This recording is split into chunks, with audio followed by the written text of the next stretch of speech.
Today on This Week Health. The IT department usually sits in their offices. They've got PC techs that run around and network guys and stuff. But the reality is the biomed team is at the bedside. They're in the departments. They see everything every day.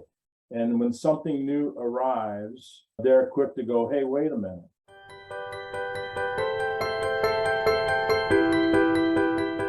Welcome to This Week Health Community. This is Town Hall, a show hosted by leaders on the front lines with interviews of people making things happen in healthcare with technology.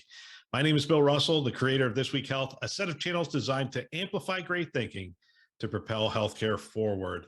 We want to thank our show sponsors, Olive, Rubrik, Trellix, Medigate, and F5 in partnership with Sirius Healthcare for investing in our mission to develop the next generation of health leaders. Now, on to our show. Hey, welcome everybody to another episode of This Week Health Town Hall. My name is Samuel Hill, the Director of Product Marketing at Medigate by Clarity. Today, I'm joined by a very special guest, one who is truly an expert in his field, Steve Rubino, formerly of Scripps Health. He's now retired and has been a good friend of the Medigate by Clarity family. And I wanted to lean on his expertise. He spent 20 years as an Army biomedical technician and engineer, and the last 27 years of his career working at Scripps Health as a lead biomedical engineer. And I think he finished his career doing project management planning for all of the device life cycling and expansion that Scripps has been going through down there in San Diego. So Steve, good to see you. Thanks for joining us from the beach there in San Diego. Thank you, Samuel. It's warm out here, so the beach is appropriate. I can imagine. Not many more beautiful places than the beach in San Diego. But Steve, I wanted to talk to you about kind of the critical role that biomedical engineering plays in cybersecurity of these devices. As we all know, there's so many devices that float around hospitals. Each of them are unique, and they all kind of bring a risk with their connection, while at the same time, they're also doing a great job of caring for our patients. And so thanks for being here to share this knowledge with us. Hey, my pleasure. This is near and dear to my heart. There are a lot of things that have gone on recently, and while I can't get into them and everything, I hope to be able to share some information to the biomed community that will help them as they go forward in developing their cybersecurity program. Well, this is going to be a fun conversation.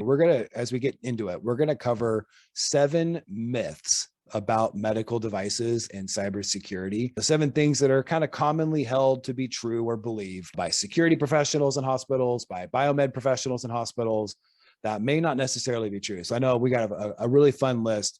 But Steve, just from your perspective, you've been around and seen a few things. What has changed and become different over the course of your career as a biomedical engineer? So in biomedical engineering, early in my career, it was always preventive maintenance and repair of equipment, helping clinicians operate the equipment and provide a safe environment for the patients. With the electronic medical record directive and having to integrate medical devices to the record, we now have to have our devices on the network. And that now puts us into an area that we now need to step forward and begin to become familiar with how the network works, how we protect our patients' health information, and better yet, how do we continue to protect our patients should there be an adverse event that occurs via the internet and stuff. And so the cybersecurity challenge of these devices has only been amplified with more devices connecting with the electronic medical records and all that interconnectedness that we're looking for. Really to make the lives of our frontline staff and of our patients and our communities easier. And I remember something you told me a while ago was originally the biomedical engineers were the first network people in hospitals because these devices would come into the hospital and they would need to connect. And so really biomedical engineers were the first network technicians, if you will. Yeah, if you look back into the 50s and 60s, patient monitoring, when it was developed, they created their own network. It was all a closed network, but it was their own network. Their information IT folks, information services, that was a department that was not created. And so it was really left up to the biomeds and the manufacturers to develop it. And then in the 60s/70s came wireless technology, and everybody will shake their head, but that's what telemetry is. So we were responsible for being able to manage telemetry, and all the issues that went on with that. But little did we know that it would come this far into cybersecurity concerns as it is today. And I know that a lot of the work that you've done throughout your career has been with the cybersecurity focus, where you've been able to help bridge that gap between biomed and the cybersecurity professionals that are your peers across the organization. What would you want folks in the biomed community and also in the security community to know about that relationship between those that manage and maintain and keep these devices operating and those that are directly responsible for the security of the network and of the patient data? It takes a community or a village, whatever you wish to say, to protect our patient and our patient's data.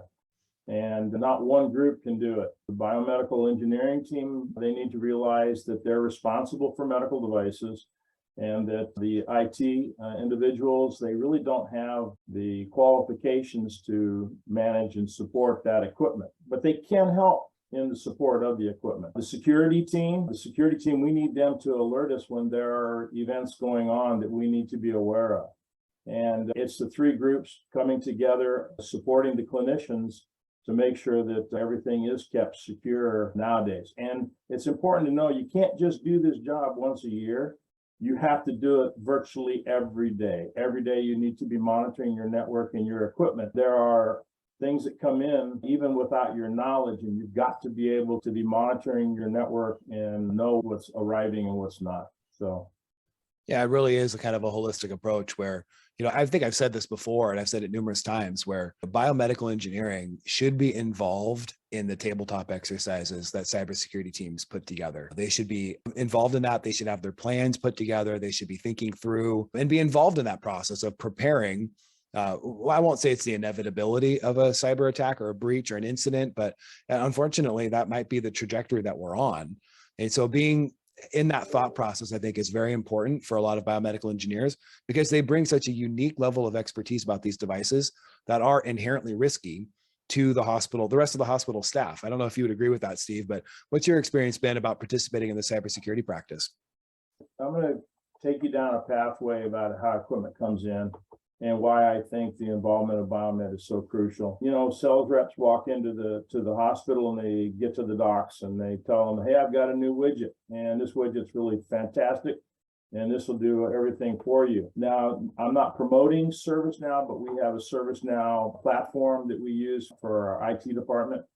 And we've actually got ourselves involved in what they call the idea ticket. A new product is coming in, and so a clinician submits a ticket saying, hey, I want to bring this piece of equipment in, and there's a precursory review of that device to determine what interdepartments within biomed and IT and security that need to be involved in the review. Once that's passed and it's ready for an in-depth review, they do a technical review, and that brings in the network people, the data people, the cloud people, security, brings in everybody along with biomed. So why does biomed need to be involved? Because we're talking about the equipment and we're talking about the clinical aspects and its clinical functionality. So we play a very crucial role in this, and the clinical users generally are not going to be there.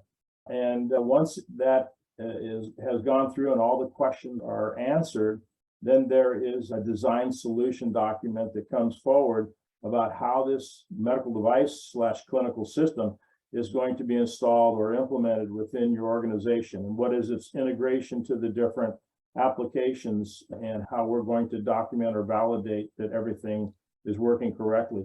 In here is probably areas that I know that biomed can play a really important role.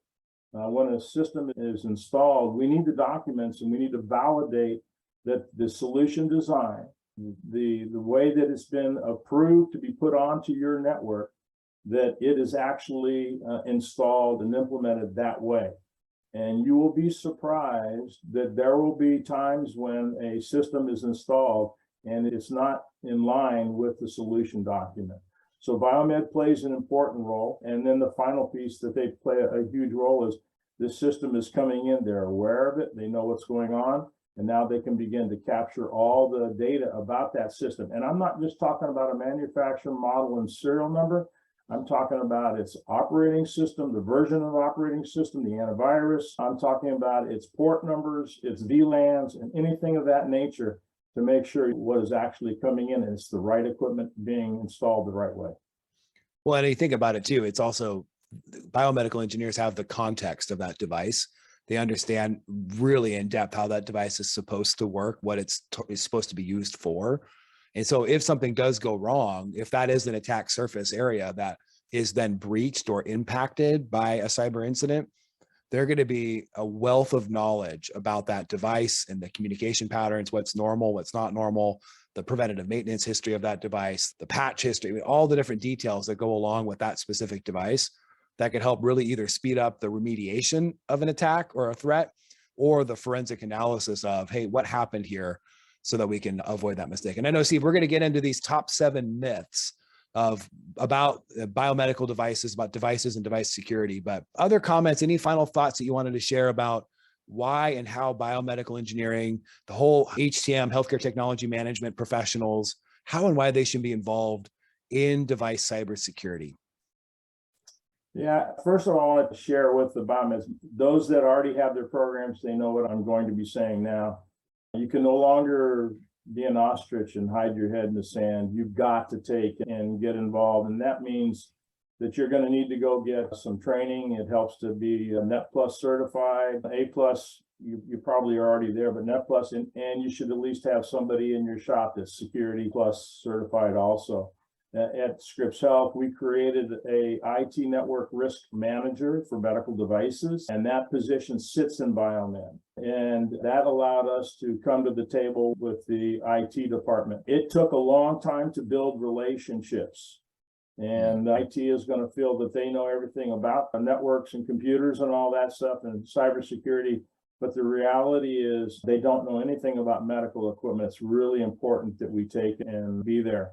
The biomeds, they know more than they know about computers, but they're reluctant because for whatever reason, sometimes it's voodoo to them. I'm not sure why, but the reality is that they know a lot more than they give themselves credit for. I do know that it's resource dependent.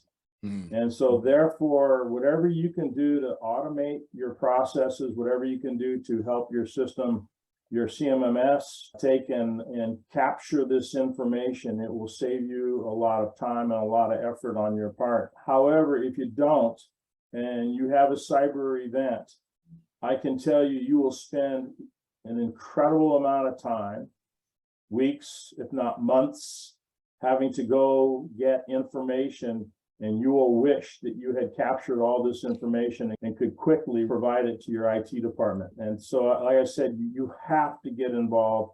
The world is what it is nowadays, and it's not going backwards. So fix and break repair, that's by the wayside. It's now time to be involved in cybersecurity. And I think the other message for security leaders and IT leaders that are listening to this is feel free to engage those relationships with your biomedical peers or those folks, or have your teams connect, share lunch, share meals, get to know each other, because there's a wealth of knowledge about this really risky area of connected devices that that group can provide. So it's a very positive relationship. I would offer this too. The IT department usually sits in their offices. They've got PC techs that run around and network guys and stuff. But the reality is the biomed team is at the bedside. They're in the departments. They see everything every day. And when something new arrives, they're quick to go, hey, wait a minute. And if you've partnered with your biomed team, if your biomed team has partnered with you, then they can quickly tell you something has come into the organization and it needs to be vetted quickly before it becomes an issue. And without that relationship, then you're really vulnerable to anything that occurs, the loss of patient information, or it could be as easy as some service tech bringing in a USB stick to plug into his equipment. The next thing you know, your network's gone down because he's messed up your IP addressing or whatever happens. Yeah. None of that's good news. But okay, so Steve, we promised the people that we would cover 7 top myths, things that are commonly held to believe, or misconceptions perhaps, that may not, they're widely held or generally accepted perhaps. But let's cover these myths real quick. So I'm going to read off the myth and I want you to respond to it. So the first myth that we have for the people today is that cybersecurity for medical devices is optional. True or false, Steve? That is false. The cybersecurity is definitely a responsibility of not only the FDA, but other manufacturers and healthcare delivery organizations. So it's everybody's responsibility, definitely an important role for everybody. I know that myth comes to play because we're like, well, these devices weren't necessarily designed with cybersecurity in mind. And that's true, perhaps, but that doesn't relieve the responsibility of cybersecurity from many of the people that are responsible for it, right? That's correct. There are federal regulations, but a lot of them put the onus on the manufacturer for ensuring that his devices are meeting cybersecurity requirements that are put forth. But the reality is, a lot of the devices go into many different environments, many different types of organizations, and so they can't cover all the bases. So it is not optional. It is a requirement as part of the regulations with the FDA. Well, speaking of the FDA and the regulations, the second myth is that the FDA is the only federal government agency responsible for the cybersecurity of medical devices. Is that true? That is not true. Not true at all. In fact, the Department of Homeland Security is as much responsible as well as the members of the private sector and the manufacturers, so healthcare organizations. So no, that is not true. And I know there's been, obviously, there's an executive order that was just recently passed around cybersecurity in hospitals that pertains to medical devices, both directly and tangentially, I think. And there's a lot of work happening. But you're right, there's a lot of regulatory agencies, a lot of different bodies or authorities that are all offering, I hope, their help and the guidance around medical device cybersecurity. I think if you consider the recent events that have gone on across the nation with ransomware, there are a lot of healthcare organizations that are paying huge sums of money, and that's caused everybody to really begin to look at this carefully. It does impact not only financially, but it does impact patient care. Yeah. All right. Myth number 3 is that medical device manufacturers cannot update medical devices for cybersecurity reasons. That is a false statement. They can update their devices anytime that they feel they've got a risk, and they should do that right away. Now, they may send that update to the FDA, but it does not require FDA approval. They can update their equipment anytime that whatever they're doing to strengthen cybersecurity, they can do it at any time. That goes back to the next myth that we'll talk about here, is that the FDA is responsible for the validation of software changes made to address cybersecurity vulnerabilities.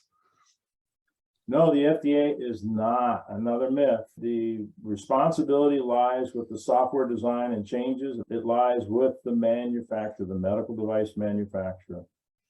Yeah, so the ones that are making the device, they don't necessarily need to go get FDA approval. So if there's a vulnerability that's revealed about the device, they don't have to come up with a software patch, submit it for FDA approval, get through the regulatory hurdles that, are both necessary and also a pain in the butt, but then go to market and say, okay, now the patch is available. They can patch the software vulnerability as soon as they can write a code that works, and they can get that out to their devices in a reasonable way. Is that your understanding of it? Yes, with the one added piece that not only do they write it, but they validate that it is effective. Yes, that's correct. All right. So the next myth is that healthcare delivery organizations cannot update or patch medical devices for cybersecurity. That is a myth, and I've heard this mentioned by several biomeds. The reality is that you can update your operating system, you can update your antivirus. The caveat is that if you're going to do that, you want to check with the manufacturer's device, the medical device manufacturer, and make sure that what you're doing is going to be appropriate for their system. Now, they may ask you not to do that till they validate it. And so you need to take your steps to mitigate any risk at that time. But most of the time, you should be able to update that yourself unless there's a specific reason why the manufacturer says no. And I would offer this to you. If you're out there and you're getting ready to buy equipment, that should be one of the questions that you're asking the manufacturer is, who's going to be doing the patching? Who's going to be doing the update? What can we do and what can't we do? That should be early on. You should know that right away and make sure that if you can do it, that you do it. A lot of times an IT department will put you into a lab where we can test the device to make sure that it's correct. Or you may pull a system that's currently not in use and you do your updates and then test it to make sure that it works correctly. But no, you can take and do the updates. You can patch the equipment for cybersecurity.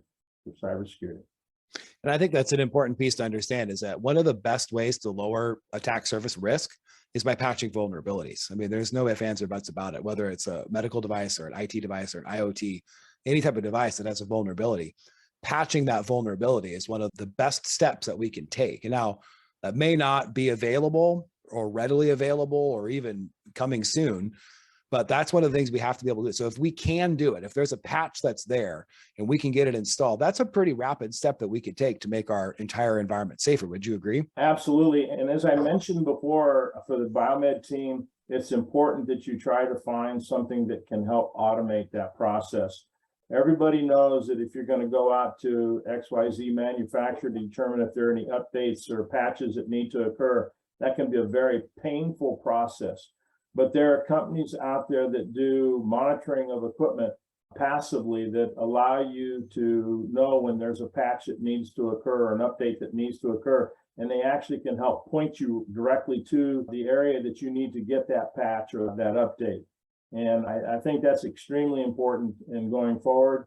So that right away, if you rely on the manufacturer to send you a notice, you could be months down the road before you actually get it. The letter that comes from them may actually go to your administration, and you may not get it until months, maybe even half a year down the road. And that's putting your organization at tremendous risk. Yeah. So really the myth here is hoping to help people take the action, take the ownership of ensuring that devices are patched as much as is physically or humanly possible, I think would be the ideal state here.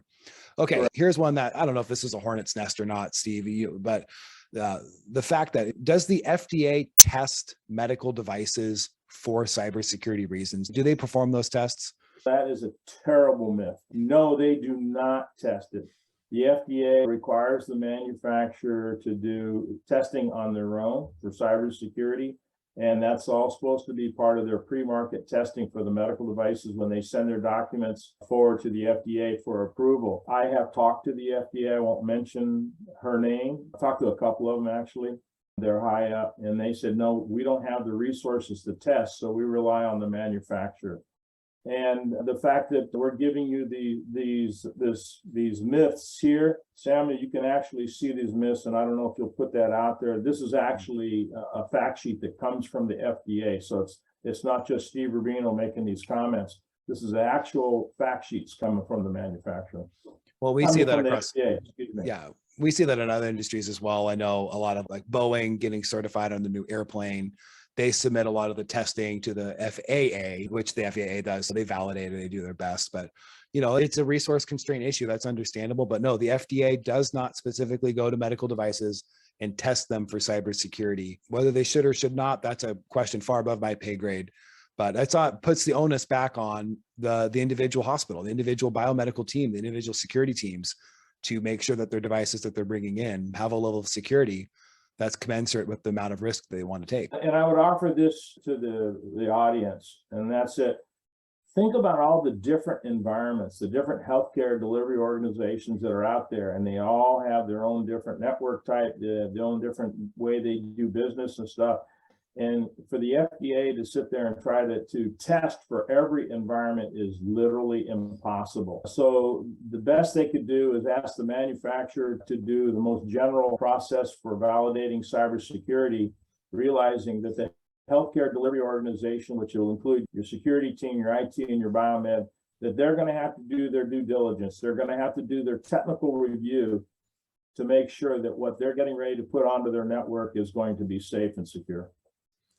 All right. The last myth we want to share with the people today is that companies use manufacture off-the-shelf software in medical devices. Those companies that are using off-the-shelf software in medical devices are responsible for validating the secure use of that software in their medical device. So basically, the way to say it would be a company makes a medical device, they're using a component software piece, and their responsibility, where is their responsibility? Making sure that component software piece is secure and does not present risk to the hospital. So in there, the manufacturer is responsible for testing of any of the off-the-shelf software that they use and hardware that they use and making sure that it's secure. For the healthcare delivery organizations, one of the things that we're wanting to push manufacturers to do is to, I call it a SBOM, SBOM, a software bill of materials that's embedded in their device or clinical systems. And you're buying a CT scanner, it could have an iPad to operate it, it can have an AP, an access point, it could have specific off-the-shelf communication within the system to send images and stuff forward. So there's a lot of stuff that goes on, and I would like to see them actually put that in our technical review so we understand what off-the-shelf software is actually being used and we can track it. Well, I know that would have been a huge deal with the Log4j recent thing, Log4j using the Apache struts undercarriage stuff. That's used almost everywhere. But so knowing which devices were affected by that, having a software bill of materials would have made that task a lot easier for a lot of IT professionals. And so you're saying the same thing in a medical device. And I'll join you in standing up and saying, we need the published SBOM, need the published software bill of materials so that we can better understand the component parts of each of these medical devices. It better track the inherent risk from some of these parts so we can make better decisions about them. And think about it, if you have an attack, if you have a ransomware and attack and they're using one of the off-the-shelf software that's in there, how do you go find it in your machines? Because if you don't know it's there, it's impossible to find. And you could be really vulnerable to something that wasn't patched or an OTS software that is not highly secure. You could really be vulnerable. I'd really like to know about it before I buy the equipment and before I put it into my environment. I'd like to know exactly what's there and have it reviewed by my security team and have it reviewed by my IT team to make sure that we're comfortable with what's going in, that we're in control of it. Yeah, I completely agree with you on that. The software bill of materials is foundational to good security practice, being able to know what's actually there. Well, Steve, I'm grateful for you sharing a little bit of this time with us. I know something we've talked about before, the best healthcare is very holistic and involves a wide range of specialties and disciplines and people all coming together with a common goal. And what I'm hearing you talk about today is that cybersecurity for these devices is also very holistic and comprehensive. It needs IT, it needs security, and it needs the biomedical engineers. And so I'm grateful for you sharing a bit of the knowledge that you've experienced and accumulated over your very long and illustrious career with the folks listening today. Hey, thank you very much. I enjoyed it. I hope it helps everybody. I love this show. I love hearing from people on the front lines. I love hearing from these leaders. And we want to thank our hosts who continue to support the community by developing this great content. We also want to thank our show sponsors, Olive, Rubrik, Trellix, Medigate, and F5 in partnership with Sirius Healthcare for investing in our mission to develop the next generation of health leaders. If you want to support the show, let someone know about our shows. They all start with This Week Health, and you can find them wherever you listen to podcasts. Keynote, Town Hall, Newsroom, and Academy. Check them out today, and thanks for listening. That's all for now.